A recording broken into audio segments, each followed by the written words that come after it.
Good morning and welcome to the short sermon for Easter Day, Sunday, the 17th of April. Risen and rejoicing. Early. How good are you in the morning? Are you bright and breezy or a bit of a sleepyhead? Does it depend if it's bright and sunny outside or if it's a dull, dreary day? Or whether it's a school or work day, or the weekend or a holiday. Easter is always in springtime. A bit later some years, like this one, a bit earlier other years. But generally, in this part of the world, it comes when the days are getting a bit longer, when there's a better chance of some sunshine, and when our spirits are lifting a bit. And this year, there's the hope that life will improve as we get a handle on COVID and we begin to feel more confident that we can begin to interact in a healthy way. But there are no guarantees that the Scottish spring will bring sunshine or that COVID might not yet have some surprises for us. I can understand if you're not good at doing early, especially if you've had a very busy week. But why do people do early? Usually it's because they don't want to miss out on something that's really important to them. For example, I don't know many children who wouldn't be up early on Christmas Day when there are presents to open and surprises to be discovered. Long ago, not at Christmas but at Easter, Mary was up at the crack of dawn. There were strict rules then about being on the go before the dawn, but dawn allowed her to get on with something that was really important, if a sad task. She and her friends had planned to go down to Jesus' tomb to anoint his body properly for burial. Everything had to be done in such a rush before the Sabbath, but now, as it was over, she was keen to do things properly. And as the sun came up, she headed down to the tomb, but she was in for a surprise. Empty tomb. She had wondered how she might manage to open the tomb, to get in to prepare Jesus' body, but she needn't have worried. The stone had been rolled back, the soldiers were gone, and the tomb was empty, with only the grave cloths lying there. No body, no Jesus. What have they done with Jesus, she wondered, assuming that the authorities had moved his body to avoid the tomb becoming a focus of protest.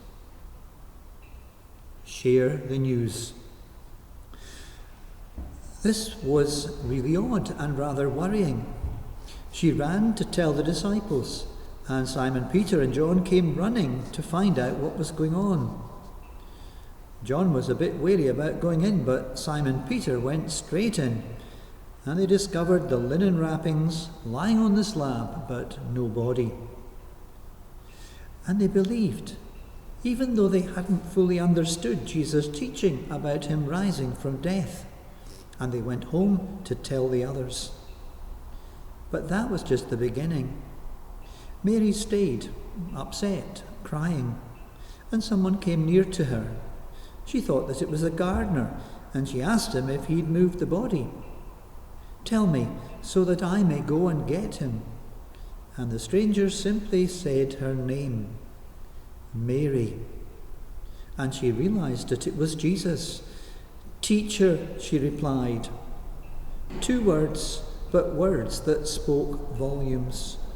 Jesus had come close to Mary, and in her heart she knew that it really was him. Different in many ways, but still it was her Lord, and she believed. There was lots she didn't understand, heaps that would need to be explained come time. But then and there, the good news was simple. Jesus was risen. He was alive. And that was news that she couldn't keep to herself, and she ran and told the others. And later Jesus appeared to them, to others on the road, and later still to large groups of his followers. Openness to welcome. The good thing is that Jesus' love isn't only for the people who get up early in the morning. It isn't just for those who were around in Jerusalem 2,000 years ago. Jesus' love is for each and every one of us. Each and every one of us who's open to welcome him into our hearts. Jesus is okay if we have questions that are looking to understand him better, that are seeking to deepen our love for him. Mind you, he's not so keen on the kind of questions that aren't looking for answers, but are simply trying to be awkward or undermine. What he's really looking for is to welcome him. And as we get to know him better, many of our doubts and fears and questions will be answered. How do you make friends? We don't know everything about anyone right at the beginning, all at once. We have to get to know them, and they have to get to know us. We share time together. We discover more about one another and what we like doing together, what's important to us. But we do have to make a start, and so it is with Jesus. Simon Peter and John began with a race down to the tomb to see for themselves.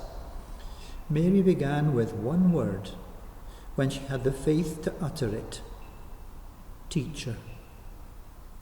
Where did it begin for us? Where will it begin for us? Whether we're early risers or prefer a long lie, even though we weren't there to see the empty tomb long ago, we can meet Jesus if our hearts are open to welcome him, if we're ready to accept his love and grow in it. Risen and rejoicing. Jesus is risen, and we can join in rejoicing. May the Lord bless you. Amen.